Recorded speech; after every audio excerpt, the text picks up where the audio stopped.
Hello, I'm Esther Gidhu-Ewart. It's Thursday, December 15th. This is Africa 54.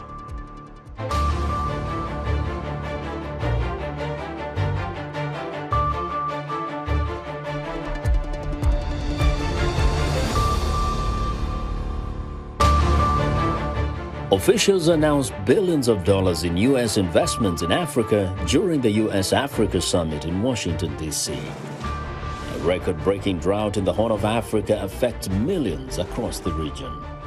And African youth innovators get recognition in Washington. We'll talk to winners of the Africa Digital Innovation Contest.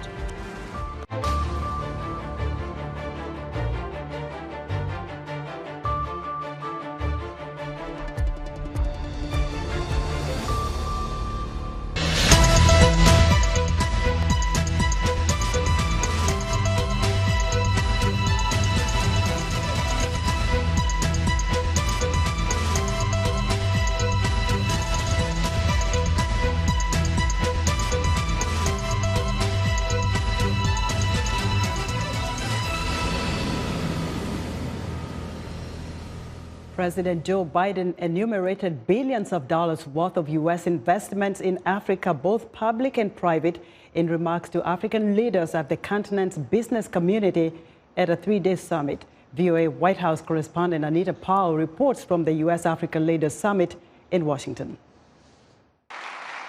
President Joe Biden says he's serious about Africa's success and has a serious plan to get the continent on better footing. Africa's economic transition depends on good government, healthy populations, and reliable and affordable energy. These things business seeks out when they're looking to invest. They attract new opportunities, and they launch new partnerships. And the United States is committed to supporting every aspect of Africa's inclusive growth and creating the best possible environment for sustained commercial engagement between Africa companies and American companies. The United States is all in on Africa's future. The second day of the three-day U.S. Africa Leaders Summit focused on the one thing the U.S. has and that every African country needs: money. U.S. officials announced that they would give African nations $55 billion over the next 3 years, much of it directed toward health and climate projects. On Tuesday, Biden also announced an agreement between the U.S. and the new African Continental Free Trade Area, and a range of other bilateral agreements that he said would unlock economic growth in the world's fastest-growing continent.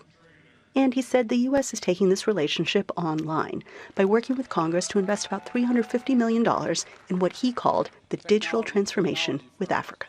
And this will include partnerships between African-American companies to provide cybersecurity services to make sure Africa's digital environment is reliable and secure. The U.S. ambassador to the United Nations told VOA that U.S. assistance won't be affected by African nations' reluctance to condemn Russia and cut ties over its invasion of Ukraine. We're not paying countries to vote for condemning Russia, and we're not threatening countries who decide not to vote. But we are appealing to them. We're appealing to their values. We're appealing to right versus wrong. And the new Prime Minister of Lesotho, also the richest man in the tiny southern African nation, told VOA's Peter Claudy that African leaders also want to see a 10-year extension of the African Growth and Opportunities Act, which confers duty-free status on some African exports. We have just negotiated this morning with the senators that we need to extend AGOA by 10 years because it's coming to an end in 2025. So we have already started negotiations in that part. AGOA is very, very, very important to us as a country. The last summit that brought dozens of African leaders to Washington was 8 years ago. But administration officials say their commitment to the mother continent is as strong today as it ever was. Anita Powell, VOA News, Washington. Joining us now from the Convention Center in downtown Washington, D.C. is VOA's reporter Peter Claudy, who is covering the U.S. Africa Leaders Summit with interviews from U.S. officials and African leaders. Peter, tell us who you have on who you've interviewed so far and what their remarks are about the summit that is just about to wrap up today. Thank you very much, Esther, for having me on your show. Indeed, as you opened up with the introduction, I've spoken with quite a number of U.S. and African officials here at the grounds of the U.S. Africa Leadership Summit. I spoke with one U.S. official named Amy Holman, who revealed to VOA that former Assistant Secretary General for African Affairs, Johnny Carson, will be named as a special representative after the conclusion of this summit to follow up on all what has happened today. They don't want to leave any stone unturned. On the African side, they are excited that for the first time they are being listened to and they are being respected. That was the overarching theme of these some of these African leaders and government representatives that I've spoken with. On the other hand, the Millennium Challenge Corporation announced quite a sizable compact of some eligible countries, including Mauritania, Ivory Coast, Togo, and so on, that have qualified to participate in the Millennium Challenge Corporation and account. And Peter, briefly tell us which presidents from the African continent that President Biden has been able to meet in person so far. Well, he was able to meet the president of the Democratic Republic of Congo, Gabon, Liberia, Madagascar, and of course Nigeria. And the representatives of these countries that I have spoken with since yesterday and today have been very excited, including the Sierra Leonean foreign minister, who was also very excited about some of the meetings they have been having here, the bilateral agreements that they have chalked, and then some of the business opportunities that will come as a result of this summit. The Nigerians are very excited. The Congolese are very excited. I met the son of the Congo Brazzaville's president, who is also a government official, very excited to be here, and they look up to the opportunities that this summit presents to them, the creation of jobs that will come as a result. So they seem to be very highly excited about the summit, and they look at the prospect of what comes up next. Esther.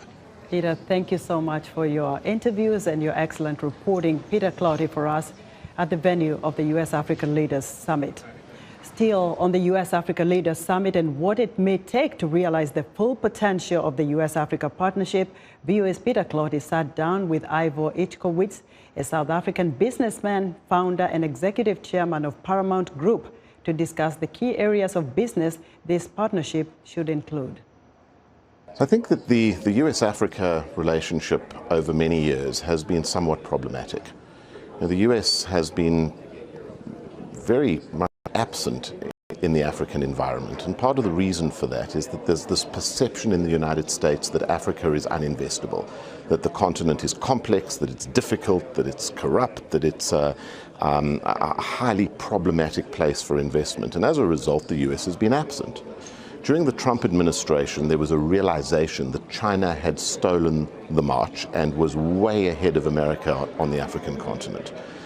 And there were some kind of ham-fisted attempts to correct that, but pretty much using bullying tactics. It was a case of the United States going to African governments and saying, if you're with the Chinese, then you're not with us.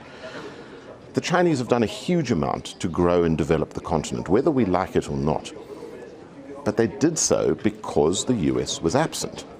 Now, the Biden administration seems to be realizing that. They seem to be addressing that, and they seem to be looking at investment in Africa, not just trade. And that's what we need to change the dynamic of the relationship, number one. And number two, to significantly increase the benefits for the United States in Africa and the benefits for Africa from the United States. We mustn't forget that by 2050, Africa is going to have the biggest youth population of any continent in the world. That was VOA's Peter Cloughty speaking with Ivor Ichkowitz, a South African businessman, founder and executive chairman of Paramount Group.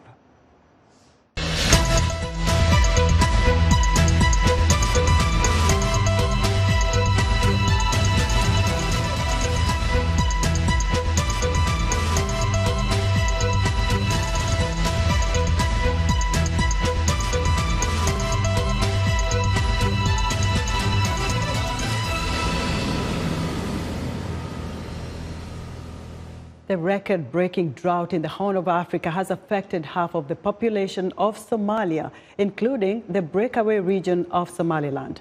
The UN says if more aid does not arrive soon, the country will suffer its worst famine in half a century. Juma Majanga reports from Burko, Somaliland. It is lunchtime at Hibak Hussein's rag-thatched hut home in Ainabo camp for the internally displaced in Somaliland's Buro district. Today, the family is lucky to have some donated white rice for lunch. The 26-year-old mother of four moved here a couple of months ago after walking over 100 kilometers with her children to seek aid after drought killed all her livestock, which she says were her only source of livelihood. She says she was left with nothing and didn't want to end up dying with her children in the jungle. So she moved to seek relief in the camp. But even in the camp, life has not been easy. Sometimes I don't have food for my children and we go to bed hungry. As a mother, I feel a lot of pain about that. Many Somalis are nomadic pastoralists, with livestock diminished by deadly drought affecting 7.8 million people across Somalia. Large populations have moved to IDP camp to seek relief aid. Hussein is among the 1.6 million UNHCR say have been displaced by drought in the country in 2022. Over 300,000 more are facing famine, according to the UN Office for the Coordination of Humanitarian Affairs. We are actually receiving a limitless number of people dropping out from their, nomadic pastoral lifestyle, because the drought is so severe that there's no pasture for livestock, there's no water for both livestock and human consumption. More than 40 million people are struggling with hunger, fueled by a deadly record drought in the Horn of Africa that has killed over 10 million animals. The worst situation is said to be in Somalia and the breakaway Somaliland region. So the situation is grave, but the worst part is that our humanitarian response collectively is not matching the needs. And people are dying right now. And we would be seeing a higher number of deaths next year if we don't step up immediately. Compounding the problem for Hussein, her two youngest children are malnourished, the youngest severely. About 1.8 million children aged under 5 years face acute malnutrition across Somalia, according to a report by UNICEF. Kadra Jama, a nutrition nurse at Ainabo Health Center, told VOA the facility records a daily average of 10 to 15 cases of malnourished children. Sometimes there are cases with very severe malnutrition. We try our best to stabilize them and send them to good hospitals, like Burko Hospital, but sometimes some of them die. In a trip organized by Care International for journalists, VOA visited 5 IDP camps in Buro district alone and recorded harrowing tales of families that walked hundreds of kilometers through conflict-ravaged areas in search of humanitarian aid in the camps. Tales of mothers walking long distances with their malnourished children, sometimes burying loved ones who die along the way. The last severe famine in Somalia in 2011 cost more than 250,000 lives, half of them children. Humanitarian groups warn of a repeat of the situation. The starving people of Somalia, they are all looking at us. And let me remind the international community and the world leaders.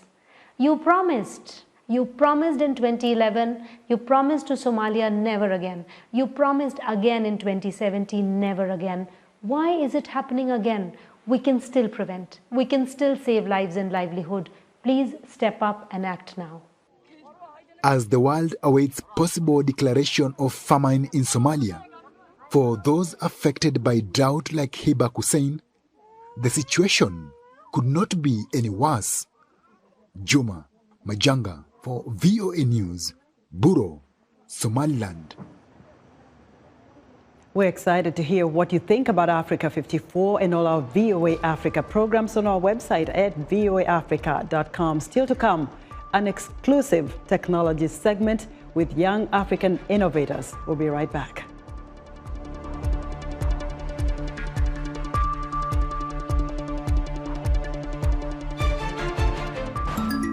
African women have always played a pivotal role in the music culture as either singer or dancer. With the time and the emergence of the popular music and other contemporary music genres, women have at times encountered challenges breaking into industry. In this week's episode of Our Voices, we will look at African women in music, their challenges, their success, and how they are navigating the male-dominated music industry. Join the conversation each week right here on Our Voices.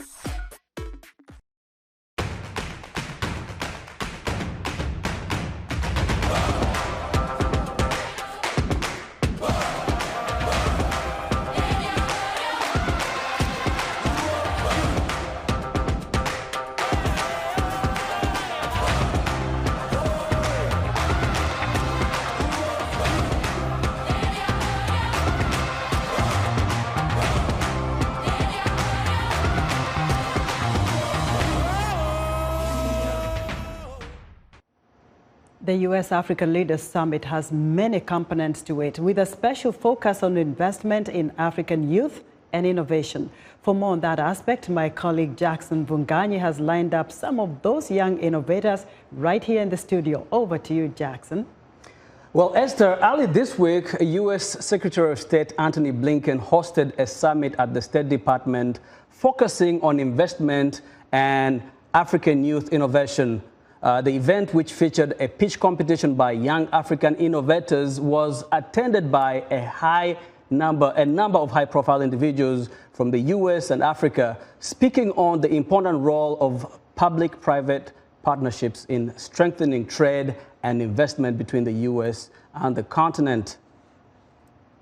In the lead-up to a busy week of meetings bringing together a number of African and American leaders representing public and private sectors, Secretary Blinken hosted a pre-summit event with African entrepreneurs, investors, and influencers. He reminded the audience that Africa is the continent with the youngest population, which, if properly tapped, can generate a demographic dividend that will benefit the whole world. Today, more than 60% of Africa's population is under the age of 25. By 2030, 2 in every 5 people on this planet will be African. The meeting, dubbed the Innovators Gathering, investing in U.S. Africa cultural and economic ties, was addressed by a number of high-profile leaders, including former U.S. President Barack Obama. In a video message, President Obama spoke about the need to invest in Africa's youth. And I hope you use this gathering as an opportunity to build the connections you need to do even more. So congratulations on everything you've accomplished.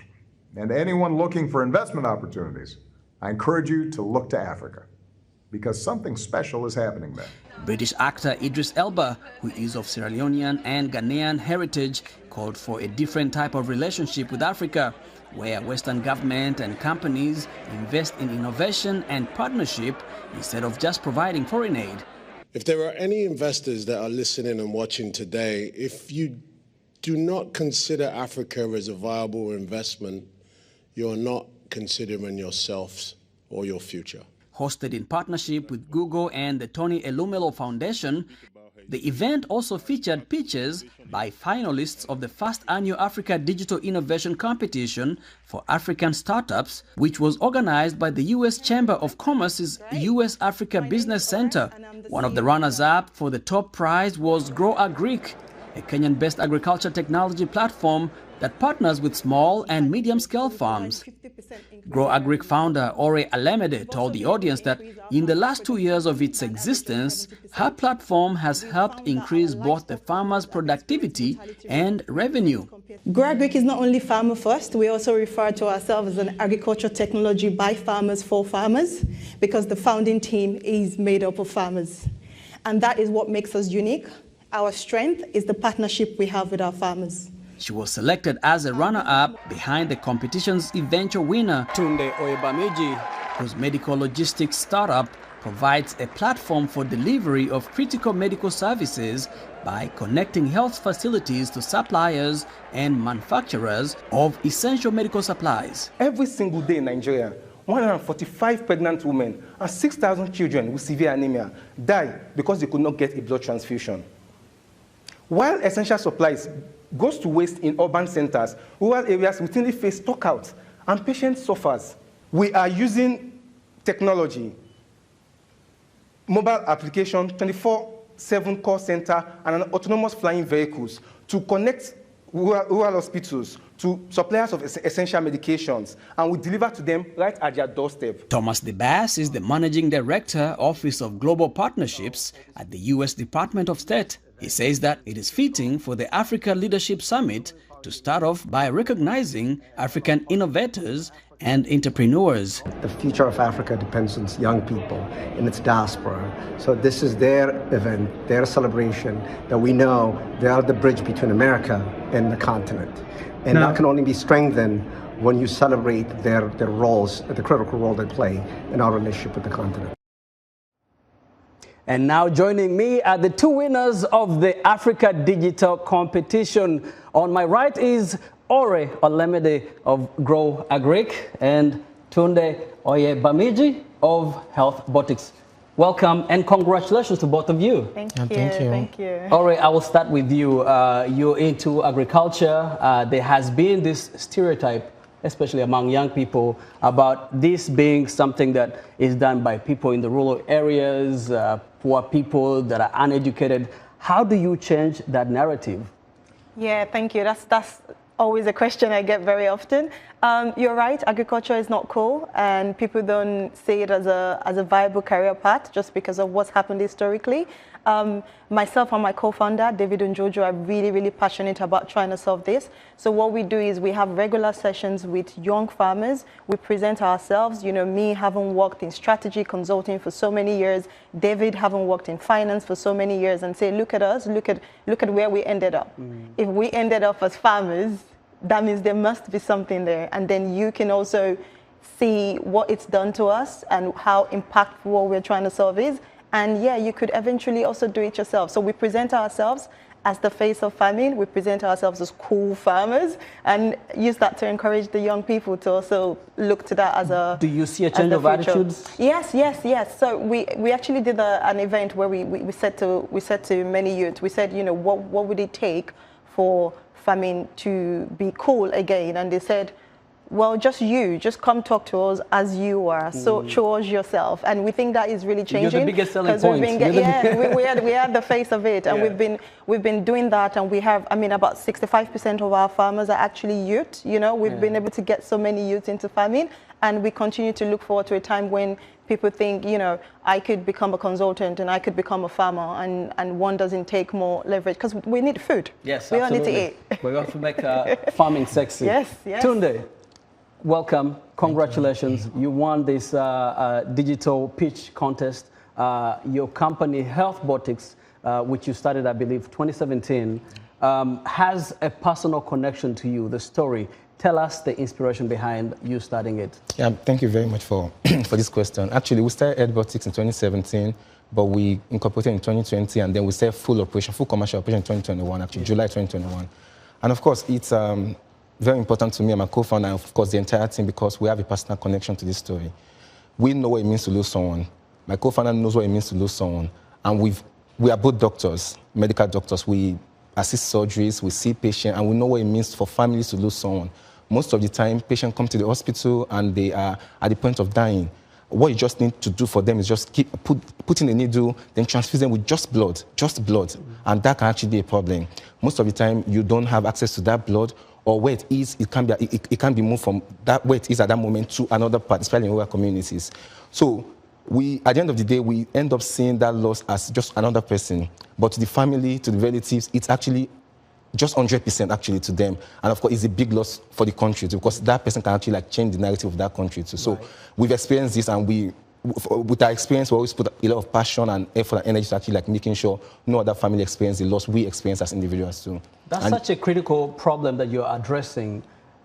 What would additional investment in health robotics mean for you and for your mission? Yeah, thank you. I mean, I've been waiting for this question actually. Now, I mean, two things. One is that we currently operate in about 3 states in southern Nigeria, Oyo State, Ondo, and we also operate in Kwara State. Even as yesterday when I was speaking with my team, they've also made some delivery to Osun State, as far as Elisha and Osun State. So we want to actually scale this, and by third quarter 2024, we want to start operating in about 20 states in Nigeria. And beyond that, I tell people, in Nigeria, Nigeria is in, I mean, you look at Nigeria in different, I mean, aspects now.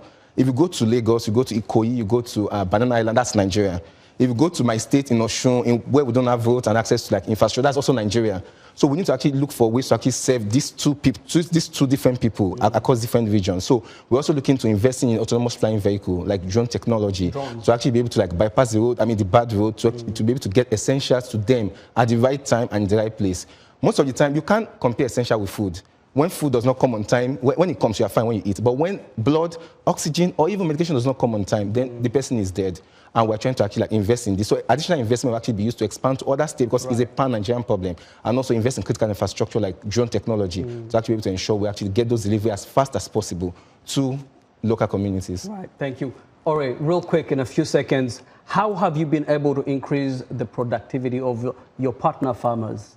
Yeah, so there are a couple of things we do to increase productivity of our farmers. We start at the very beginning, so we make sure that every single farmer gets quality inputs.